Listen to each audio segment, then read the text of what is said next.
sabi nila, ang summer ay isa sa pinakamagandang panahon upang gumawa ng makabuluhang bagay. Isa na dyan ay ang paggawa ng accessories. Bukod kasi sa may enhance ang skills mo sa crafting at creativity, pwede mo pa itong pagkakitaan, di ba? O yan. And to tell us more about jewelry making, here with us this morning, owner and designer of Brick Creations, Miss Monique Corino Cruz. Good morning. Good morning. Why is it brick? Can you tell us? Brick nga ba? Brick Creations, ang pinagsama na name namin actually ng husband ko, Brian BR and Monique yung IC. Yeah. Pero ang pinaka-meaning talaga niyan, Brilliant Ideas and Creation. Wow, Ayun. talagang very creative pati yung name. Oo nga, di ba? Brick. Double meaning siya. Double meaning siya. How did you start with this, Monique, sa jewelry making? Nag-start po ako, mahilig talaga ako sa accessories. Lagi akong bumibili sa mga bazaars, ganyan. Pero minsan dumating yung point na parang hindi na po ako kontento dun sa mga nabibili ko. Parang may kulang, may hinahanap ako. So, habi ko, since may sarili mong design, mahilig ganon. na rin lang ako, bakit hindi ako mag-create ng sarili kong design? Yes.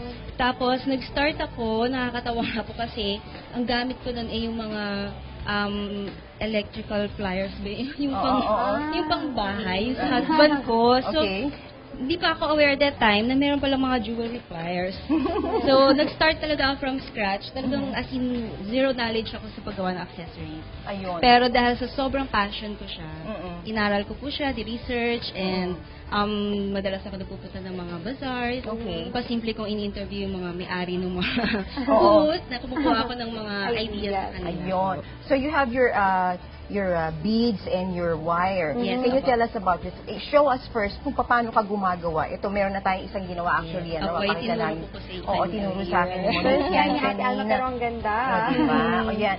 Ito, paano natin ginawa ito, Monique? Can you just show them Okay. very fast? Oo. Using ko yung ating copper wire. Yes. Anong klaseng copper wire ito? Ano? Bali, meron po tayong iba't ibang sizes. Ang gamit po natin ngayon ay size 6 ng copper wire. So, matibay And ito, hindi basta-basta nakuputo. Opo, magandang klase po. No? Opo. Oo. Tapos, magka-cut lang tayo about mga 24 centimeters. Okay. Ganyan, para meron po tayo allowance kapag in case na magkaroon ng konting pagkakamali sa una, ganyan. So, Oo. lagi po tayo may allowance. Mm-mm. So, ang kailangan lang po natin dito ay crystal beads. Mm-mm.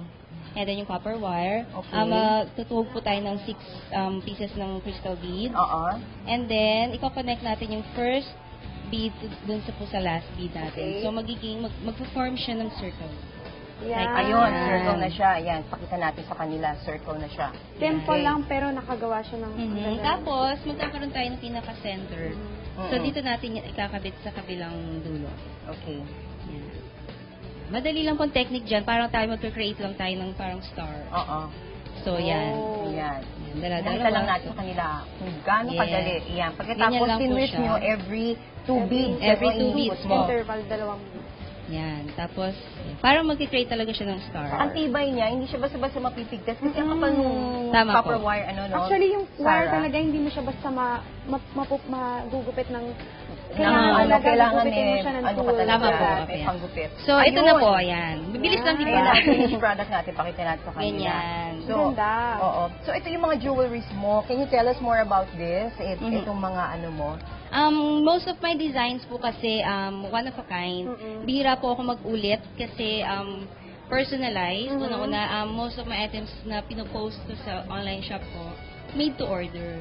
So, okay. minsan ang ginagawa namin, i-base namin sa personality. Okay. Tatanungin namin ng zodiac, ganyan. So, somehow, meron kaming at least siguro mga 50% basis dun sa i-create namin na design para dun sa magpapamade to order. Pero if ever, yung mga colors ba na to, yan ba yung mga in the summer? Oo, lahat ng mga bright colors like orange, itong yellow, neon, wala lang akong Ganda. sample, pero Oh. itong mga nandito Ayan, sa ang gaganda collection ng ko ng mga colors. crystal. Pakita natin, gaganda. Yan po ang yung mga nagka-contrast. Ayan. Suot mo nga yung bracelet, Sarah. Pakita Actually, natin. ayan. Anong klaseng beads yan? Actually, Turquoise. ito Ay, lang this po. one. Yan ang gusto mo. Sige, Ito, akin turn ito. siya. Ay, ako. Nalaglag yung aking Shazam. Ay, Ayan. ganda. So, ang Ay, bangle ganda. naman. Anong klaseng ano to? Stone? Agate po. Pakita mo, Agate ano. stone po yan. Wow, nice. Tapos ito, Bagay puro siya copper talaga. wires na ito, pinagbulbul mo ito. Actually, ano po to?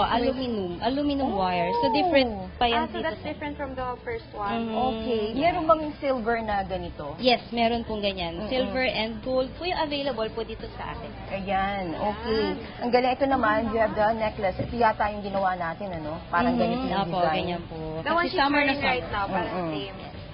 Summer na summer po talaga. Tapos matanong ko na rin, ang gaganda kasi nito, gusto ko rin malaman yung price range, of course. Actually, ang Pag ginagawa personalized, namin, magkano?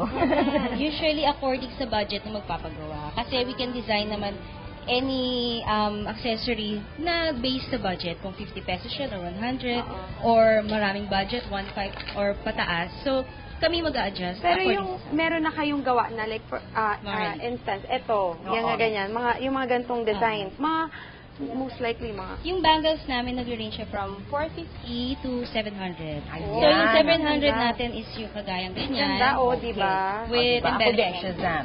O yan. Ako, maraming Very, salamat sa iyo, very, Monique. Ang gaganda. Ang gaganda. Monique, unique ang iyong mga design. And very creative. Very creative. Thank you. Ang brick creation. Thank you so much, Monique. Thank At saka, you, Monique. tuturuan pa kami ni Monique kung paano pa mag-twist and Tama yan. Maraming twist and yan. turn Opo. ng mga beads na ito, no? Ang gaganda, no? Ayan, mga mamisa, pwede niyo itong gawing business sa inyong matipid na, kikita pa kayo. Matipid ang mga beads, pero pwede kayong kumita and dito. stress, dahil- nakakatanggal ng stress. Oo, Correct. tama. At nakaka-diet. Very creative. Oo, talaga. Kasi Bakit makakalimutan mo malilimutan nang mo kumain? Correct. Ganun nga po Gusto ko yun. yun. Gusto ko yun. Alright. So yan, sa aming pagbabalik, usapang pangkalusugan, sabi mo nga diet, di ba? Kaya huwag po kayong aalis, magbabalik pa po ang homepage.